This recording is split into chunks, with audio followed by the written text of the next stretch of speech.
السلام علیکم ناظرین، آج ایک اور ویڈیو کے ساتھ میں آپ کی خدمت میں حاضر ہوا ہوں۔ آج ہم بات کریں گے پنجاب کے جنوب میں واقع ایک چھوٹی سی تحصیل کبیر والا کی۔ آج ہم کبیر والا کی تاریخ سے آپ کو آگاہ کریں گے۔ کبیر والا تحصیل ضلع خانیوال میں واقع ہے۔ ضلع خانیوال کی کل 4 تحصیلیں ہیں، جن میں تحصیل خانیوال، تحصیل کبیر والا، تحصیل میاں چنوں اور تحصیل جہانیاں ہیں۔ کبیر والا 1998 کے مطابق شہر کی آبادی 6.25 لاکھ تھی۔ 2010 میں 8 لاکھ شمار کی گئی۔ پاکستان کا یہ 118واں بڑا شہر ہے۔ خانیوال سے شمال کی طرف 10 کلومیٹر جبکہ ملتان سے 40 کلومیٹر دور ہے۔ خانیوال ضلع سے پہلے یہ ضلع ملتان کا حصہ تھا۔ 1937 سے پہلے یہ خانیوال ضلع کا صدر مقام بھی رہا ہے۔ 1603 مربع میل رقبہ ہے۔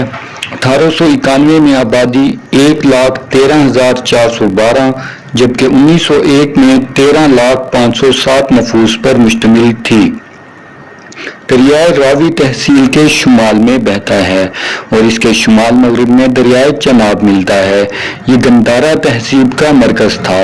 محمد بن قاسم کی آمد سے پہلے یہ راجہ داہر کے زیر تسلط رہا۔ 1005 عیسوی سے یہ زرعی منڈی رہی ہے۔ یہاں کمبو، بھٹی، سید، بلوچ، وینس، وڑیچ، جویا، راجپوت، مرزا، سہو، ملک، بھٹا، سیال، سکھیرا، تھیم، جٹ، ارائیں وغیرہ ذاتیں آباد ہیں۔ کبیر والا سے مغرب کی طرف 24 کلومیٹر دور خالد ولید کا مزار ہے۔ عبدالغفار چشتی کی خانقاہ، دارالعلوم عیدگاہ بھی تحصیل کبیر والا میں واقع ہیں۔ تحصیل کبیر والا میں قدرتی گیس کے ذخائر بھی ملے ہیں۔ Flour, textile mills, fruit farms, poultry farms, cotton factory, oil اور پیپر میلز بھی واقع ہیں۔ نیسلے ملک کارخانہ بھی تحصیل میں موجود ہے۔